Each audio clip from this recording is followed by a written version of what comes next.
Well, I think we've reached a nice point, but when Bitcoin passed $100,000 to $200,000, Bitcoin is compounding at 40 to 50% annualized growth rate for the past 3.25 years since MicroStrategy got into the space, with a lot of volatility. It is got the highest volatility of any asset, but it's also got the greatest return. MicroStrategy Executive Chairman Michael Saylor is probably one of the most prominent and bullish Bitcoin investors.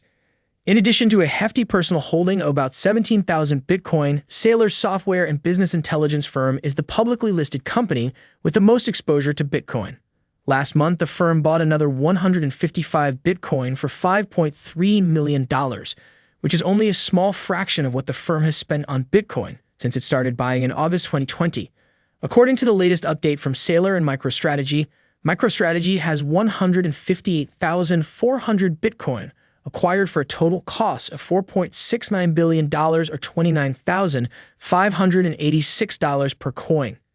If the past is any indication, Saylor will probably announce another multi-million-dollar Bitcoin purchase in a few weeks. In his many interviews and tweets, Saylor has always made it clear that the firm has fully adopted a Bitcoin standard, meaning it will continue to purchase more and more Bitcoin for at least another decade or two. The reason for Saylor's bullishness is not far-fetched. It is clear that he's put in the work and really understands that it is really important to get aboard a sound money system now before the rest of the world catches on and prices really skyrocket. Saylor recently joined Bloomberg for an interview during which he discussed his outlook for Bitcoin, as well as his thoughts on some of the latest developments in the cryptocurrency industry. The entrepreneur and business executive is predicting that with the coming developments in the industry, most notably the approval of a spot Bitcoin exchange-traded fund, the leading crypto asset will easily be able to roar past the previous all-time high to $100,000 and even $200,000. Saylor also commented on the guilty verdict slapped against FTX founder Sam Bankman-Fried last week, stating that it is a great development that will help the crypto industry drop its Wild West status. We will now bring you clips from Saylor's interview. Please watch, share, and like this video. Also, ensure you subscribe to the channel, turn on the notifications bell, and drop your comments and observations in the comments section below. Everything you do helps with the YouTube algorithm and immensely contributes to the channel's growth. Thanks and enjoy the video. I think it's an important milestone in the growth and the maturation of the industry. The crypto industry has been plagued by inexperienced entrepreneurs like Sam, unreliable custodians like FTX, incompetent creditors, a dozen went bankrupt in the last year or two, unscrupulous promoters, and their failure is a necessary rite of passage for an industry that's going to lead to a new, more stable, more scalable ecosystem that'll be based on Bitcoin. Public companies like Block, MicroStrategy, Marathon, a dozen Bitcoin miners that are public, institutional money managers like Fidelity and BlackRock, and regulated banks when they eventually become custodians. The offshore crypto exchanges, the stable coins, the crypto tokens, the DeFi projects, they're going to shrink, fade into the background, and decouple from mainstream and institutional digital assets marketplace that'll be based on Bitcoin. I think it's critical for there to be a spot ETF for mainstream retail investors and mainstream institutional investors to participate. So it's going to lay a base layer that's going to allow large amounts of capital to flow into the industry. MicroStrategy is a special investment vehicle for Bitcoin long bulls. We're different from an ETF because we don't charge a fee. We can use intelligent leverage. We borrowed $2.2 billion at 1.6% interest to buy Bitcoin. And we can generate a tax-deferred Bitcoin premium either by using cash purchases or by capital markets activity. So we're not for everybody, and in sovereign wealth funds that want to buy $50 billion worth of Bitcoin can't fit into the MicroStrategy capital structure. But if you want leverage and this tax-deferred yield and no fee, then we're an interesting alternative. I think it's going to help everybody in the space. They're going to accelerate education efforts and adoption. Already you can see Fidelity analysts are making a huge impact on the digital asset space. So as you see Wall Street analysts from all these ETF firms and you see their education and marketing efforts come into the space, and as they provide the rails for traditional institutional investors and endowments and the like to engage. They're going to expand the entire ecosystem. But they're not an operating company. They can't take on leverage. They can't not charge a fee. I mean, we literally don't charge a fee. And they can't engage in cash purchases with operating income like we can in order to generate that tax-deferred Bitcoin premium. One popular talking point among Bitcoin and crypto critics is the industry's high volatility compared to other assets like gold and equities. Cryptocurrencies are very volatile assets, which is why it is typical to see huge upside moves during bull markets and even bigger drawdowns during bear markets. While critics take this volatility as a con, many crypto enthusiasts believe the opposite is the case. Cryptocurrencies are probably the only assets that repeatedly have 80 and 90% drawdowns, trade sideways for an extended period, and still manage to bounce back and hit all-time highs when the time is right. If this does not make the case for the industry's resilience and ruggedness, probably nothing else will. Let's get back to the interview as Saylor speaks about the industry's volatility, ETF, and other coming developments, and MicroStrategy's Bitcoin strategy.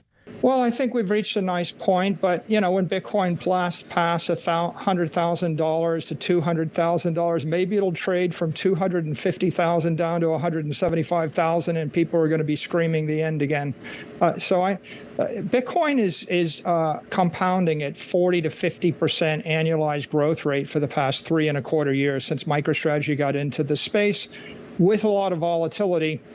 I think an analyst, Timmer from Fidelity, pointed out it is got the highest volatility of any asset, but it's also got the greatest return. And so, as I've said in the past, volatility is vitality. I'd rather have the volatility and the performance than get rid of the volatility. Gold's not volatile, but it's also down 1% in 3.25 years. So that's not what we're looking for. I think that during this crypto meltdown, the crypto bros offshore and the leveraged hedge funds, they exited the space. They were all bankrupted for the most part.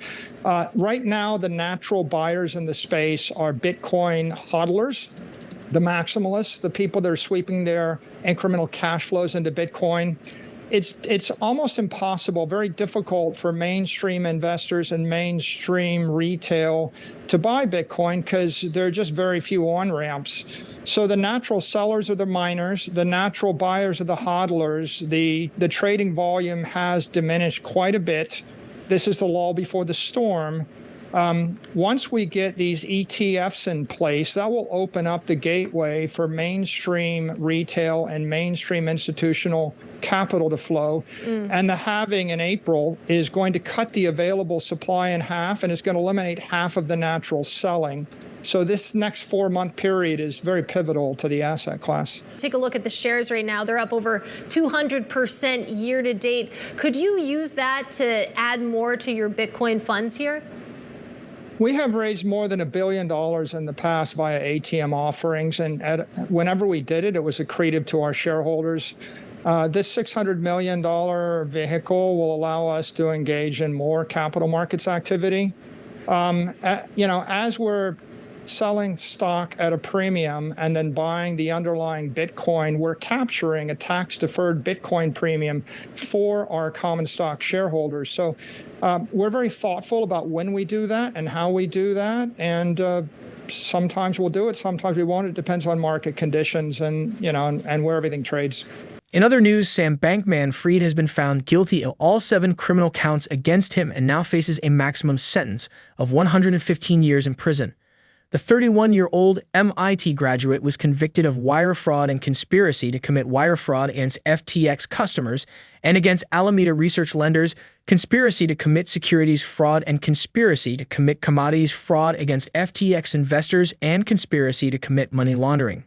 After the verdicts were read, U.S. Attorney for the Southern District of New York, Damian Williams, described the case as one of the biggest financial frauds in U.S. history. He said, Sam Bankman-Fried perpetrated one of the biggest financial frauds in American history. While the cryptocurrency industry might be new and players like Sam Bankman-Fried might be new, this kind of corruption is as old as time. This case has always been about lying, cheating, and stealing, and we have no patience for it. Attorney Merrick Garland also issued a statement. Sam Bankman-Fried thought he was above the law, Garland began. Today's verdict proves he was wrong. This case should send a clear message to anyone who tries to hide their crimes behind a shiny new thing they claim no one else is smart enough to understand. the Justice Department will hold you accountable. Following the verdict, SBF attorney Mark Cohen said in a statement that his client maintains his innocence and will continue to vigorously fight the charges against him. What are your thoughts on the latest development in the case? How long of a jail time do you think SBF gets? Please drop your replies as well as your comments on Saylor's interview in the comments section below. Also, ensure you like this video, subscribe to the channel, and turn on post notifications for more videos like this. Thanks for watching.